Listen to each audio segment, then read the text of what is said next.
Hello students, today we are going to solve complete exercise of the poem O Captain, My Captain.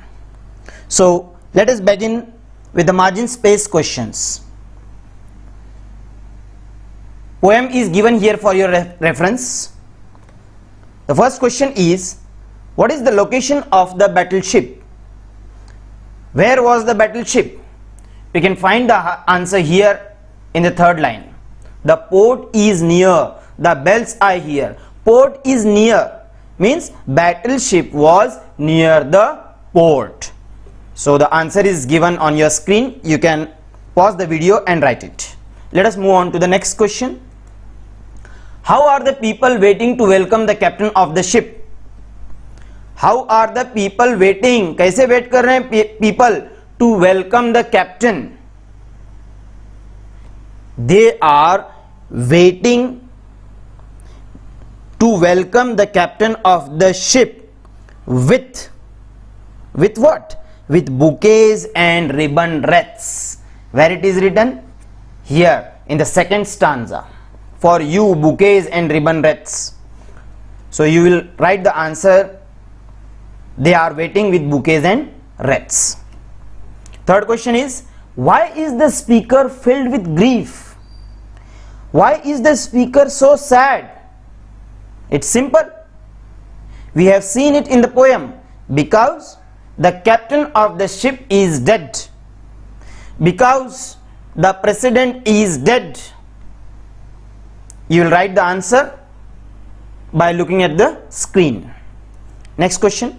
In what state does the captain lie on the deck? In what state? किस हालत में है वो पड़ा हुआ captain on the deck? तो बहुत ही सिंपल है. It is written in the last line of each and every stanza. The captain is cold and dead. He lies cold and dead. Now move on to the English workshop. First question is, pick out from the poem all the words related to ship. Make a list of them in word register. All the words related to ship. Two answers are given there, port and anchored. Now we will write the remaining answers. Keel, flag, shores, captain. You can find these words easily in the poem. Deck, anchored is given there, and the last one is voyage. Question 2. Read the poem again and complete the following sentences. The captain lies on the deck. Deck कैसे पड़ा हुआ है वो हमको लिखना है. तो हमने मार्जिन स्पेस के क्वेश्चंस में देखा भी है.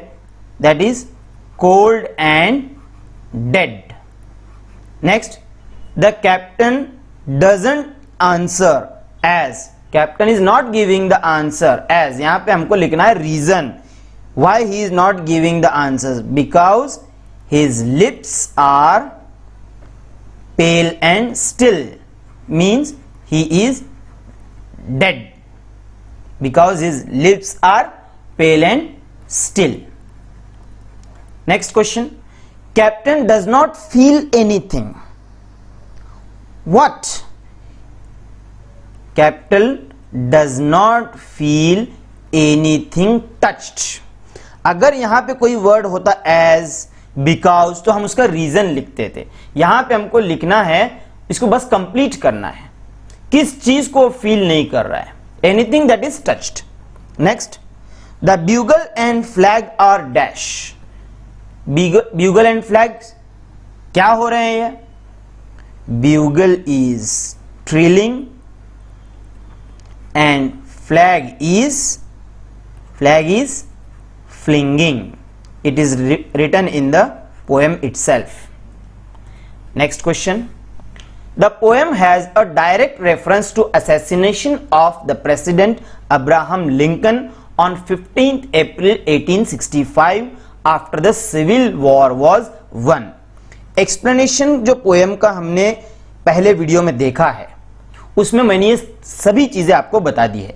अगर आपने वो नहीं देखा होगा तो पहले उसको देख लें। आप पोएम को अच्छी तरह से समझेंगे और आंसर्स भी लिख पाएंगे।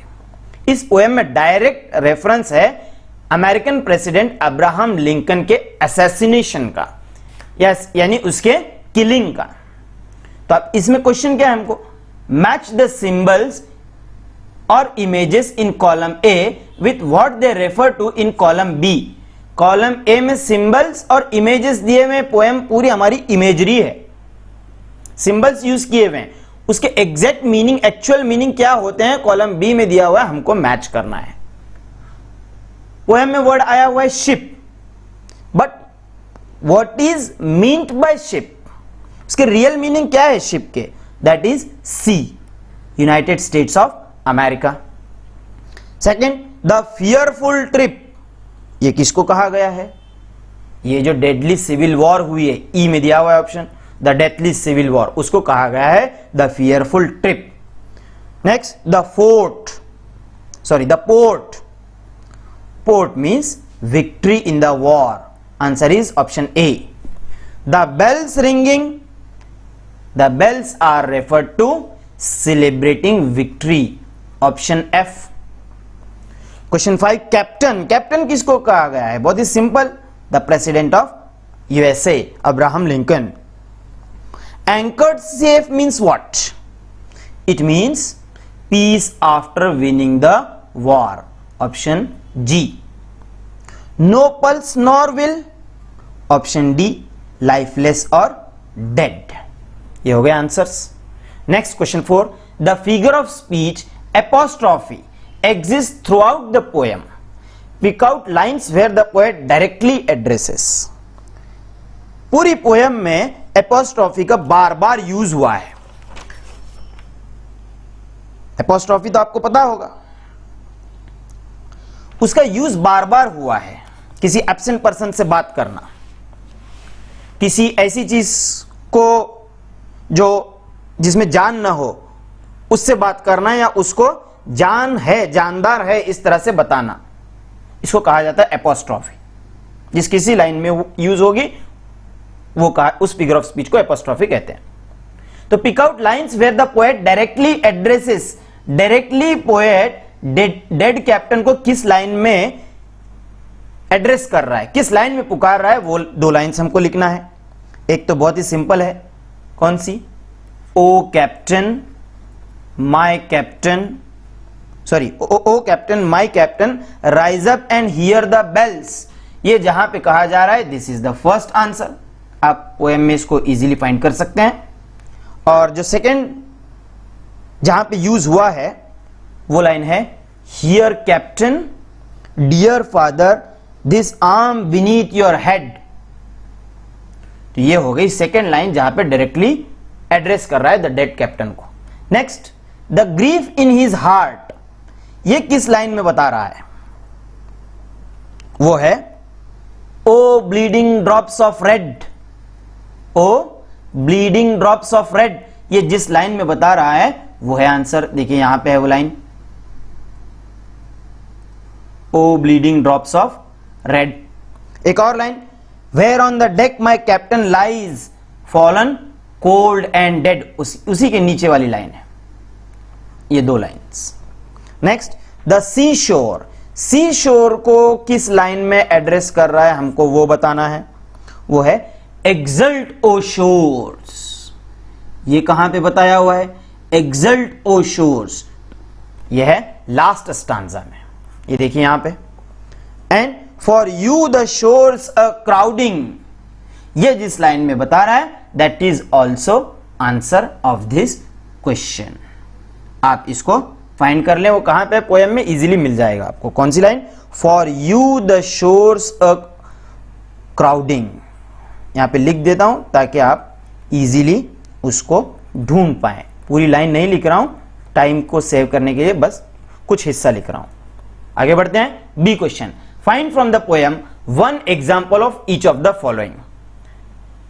6 figures of speech are given. You have to find the line from the poem which has this figure of speech, these figures of speech. First personification, ये किस लाइन में यूज हुई है वो हमको बताना है. तो ये पर्सोनिफिकेशन यूज हुआ है the vessel grim o daring, the vessel grim o daring. आपको फाइंड करना है ये लाइन कहां पे है पोएम में और इसको लिख देना है. नेक्स्ट एलिट्रेशन, यहां पे आंसर लिख देता हूं ताकि आप इजीली इसको फाइंड कर सके. The vessel. Next alliteration. Alliteration means जिसमें ऐसी लाइन जिसमें सेम साउंड से शुरू होने वाले वर्ड्स यूज हुए हों. तो वो है the ship is anchored safe and sound. Safe and sound में दो वर्ड्स स से शुरू हो रहे हैं, that's why this is alliteration. Next है रिपीटिशन. रिपीटिशन किसको कहते हैं? जिसमें कोई वर्ड बार बार रिपीट हो रहा है. ये कई बार आया है, ओ हार्ट हार्ट हार्ट. ये लाइन ढूंढिए कहां पे है, वो है हमारा आंसर. Next exclamation. तो एक्सक्लेमेशन जिसमें यूज हुआ है बहुत ही सिंपल है, ओ कैप्टन माय कैप्टन. इसमें एक्सप्लेनेशन यूज हुआ है, ओ कैप्टन माय कैप्टन. टाउटोलॉजी, ये कहां पे यूज हुआ है? टाउटोलॉजी किसको कहते हैं? एक ही मीनिंग के एक से ज्यादा वर्ड यूज हुए हो अगर किसी लाइन में तो उसको कहते हैं tautology. For example cold and dead. यहां पे कोल्ड एंड डेड में कोल्ड और डेड इन दोनों वर्ड्स के मीनिंग यही हो रहे हैं कि कैप्टन की डेथ हो चुकी है. उसी तरह से एक और लाइन में ये यूज हुआ है सेफ एंड साउंड. दोनों ही वर्ड्स का मीनिंग ये बताना है कि इट इज, वो जो शिप है वो सेफ है. Next antithesis. ये यूज हुआ है फियरफुल ट्रिप. जिस लाइन में यूज हुआ होगा वो लाइन में एंटीथेसिस का यूज हुआ है, फियरफुल ट्रिप. मैं यहां पे लिख देता हूं, fearful trip. Question 5, find an answer in your own words. What are the signs of the people celebrating victory. People victory celebrate कर रहे हैं, ये इसके साइंस क्या क्या हैं, उसके क्या क्या निशानियां हैं. बहुत ही सिंपल है, आंसर मैंने लिख दिया है स्क्रीन पे, आप पॉज करके अपनी नोटबुक्स में लिख सकते हैं. People are ringing the bells, flinging the flag, the bugle is being played. These are the signs of the people celebrating victory. B question. The crowds on the shore are eagerly waiting to felicitate the captain. जो crowd जमा हुआ है शोर पे, they are eagerly waiting to felicitate captain को felicitate करने के लिए. How? कैसे जमा हुए हैं लोग? People have brought bouquets, ribbon garlands to felicitate the captain. C question. What are the signs that the captain has passed away? Captain मर गया है, इसकी क्या क्या निशानियां हैं? There are blood drops. The captain is fallen cold and his lips are pale and still. These signs indicate that the captain has passed away. Question D. Dear father, this arm beneath your head. Why do you think the speaker in the poem puts his arm under his captain's head? अपने captain के sir के नीचे हाथ क्यों रख रहा है? The captain is lying cold. The speaker puts his arm under the captain's head, hoping that the captain would get up. This is the answer. E. Describe the grief that the speaker in the poem feels at the death of his captain. उसके गम को, उसके sadness को describe करना है.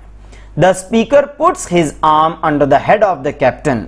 He also tells the captain to see the flinging flags and the colorful bouquets.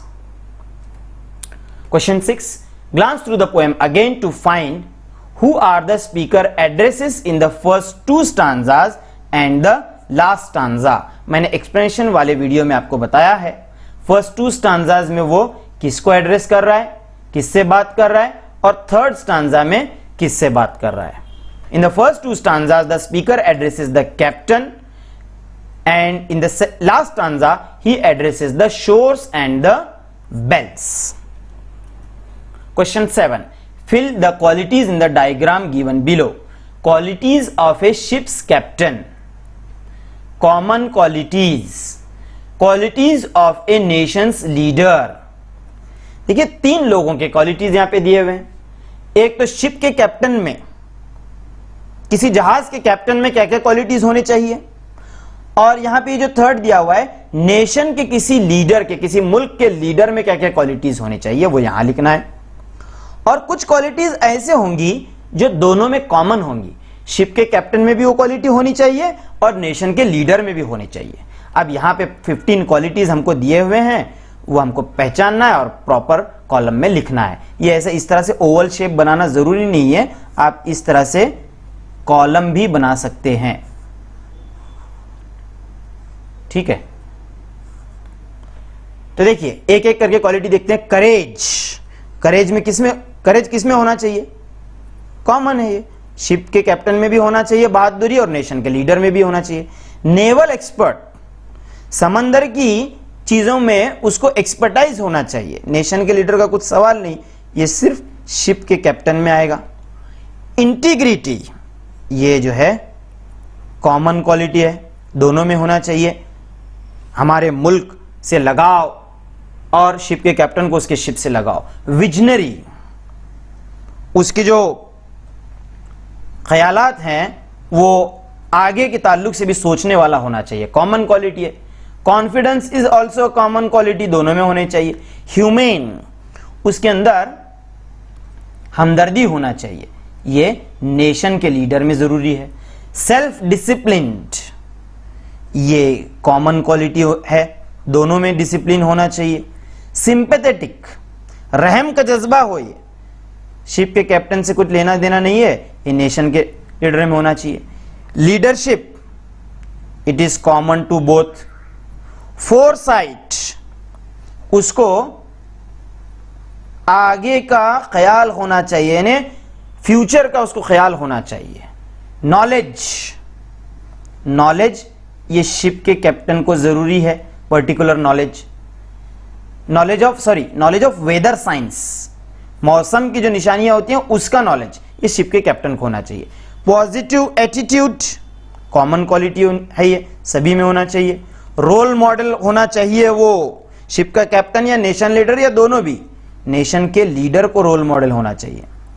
Selfless service, उसको खुद के लिए कुछ नहीं करना है, खुद के लिए कुछ नहीं चाहना है, ये नेशन के लीडर में होना चाहिए। और गुड एडमिनिस्ट्रेटर हो, एडमिनिस्ट्रेशन अच्छी तरह से चलाए, ये दोनों में होने चाहिए, ships captain and Nations leader.